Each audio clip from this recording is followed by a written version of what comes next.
Pinalaga ni Senate President Cheese Escudero ang lumabas na ulat na may isiningit umano siyang pondo para sa ilang proyekto sa 2025 national budget.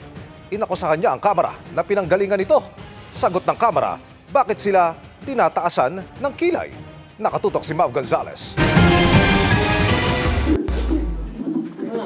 Isang demolition job, ganyan tinawag ni Senate President Cheese Escudero ang lumabas na ulat sa isang website na meron daw siyang isiningit sa 2025 budget na mahigit 142 billion pesos na flood control projects at iba pang infrastruktura. 150 billion?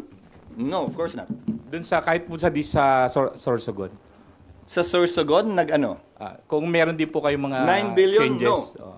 May changes sa Sorsogon, yes, pero hindi 9 billion. Hindi porkit Sorsogon, akin yon. Hindi porkit Bulacan kay Senator Villanueva yon. Hindi porkit tiga doon ng isang mambabatas, lahat na ng pondo ron ay sa kanya. Ulitin ko, sino bang nagsabi niyan? That is a mere insinuation.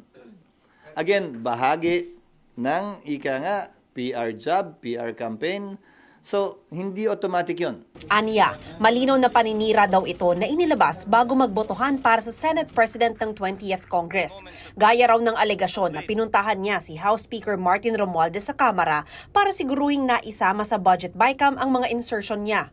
Malamang galing din sa kanila yan dahil ang paninira, na-trace naming paninira laban sa amin ay nanggagaling din sa Kamara. Hindi nga lang siguro 2 beses ako bumisita pero hindi sa tanggapan ni Speaker Romualdez. Sa tanggapan kung saan, sa opisina kung saan isinasagawa ang BICAM. So, bawal na rin magpunta at gawin ang trabaho bilang BICAM member? Bawal bilang Senate President tingnan kung ayos yung staff na gumagawa ng BICAM?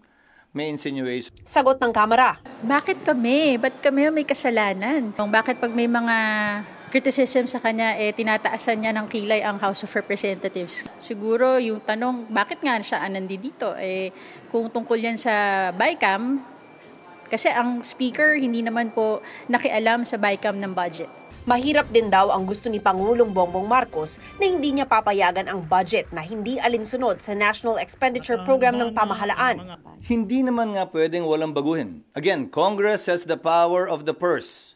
No NEP is perfect.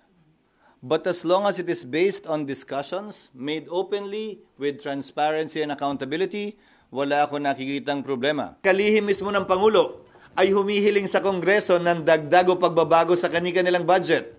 So siguro, kung may ganyang uri ng kautusan ng Pangulo, dapat pagsabihan din niya yung kanyang mga kalihim na kapag kami sinumite ng budget ang DBM para sa kanilang departamento, huwag na silang humirit pa. Mas alam din aniya ng mga kongresista ang pangangailangan sa baba dahil sila ang ibinotong representante ng taong bayan. Pero para mas maging transparent ang proseso, imumungkahi raw ni Escudero na buksan ang Bicameral Conference Committee at maglabas ng listahan ng mga pinabago ng bawat senador. Si House Speaker Martin Romualdez, binuksan na ang kanilang proseso sa publiko. We will open the Bicameral Conference to civil society observers. Following the President's lead, this is indeed a historic first because transparency is not just a value, it is a weapon against corruption. Naghain na rin ng joint resolution ang ilang senador para buksan sa publiko at i-livestream ang mga deliberasyon ng Budget Bicameral Conference Committee. Suportado ito ng ehekutibo at ng Kamara dahil nauna na rin naman daw nila itong iminungkahi noon. Para sa GMA Integrated News, Mav Gonzales, nakatutok, 24 Oras.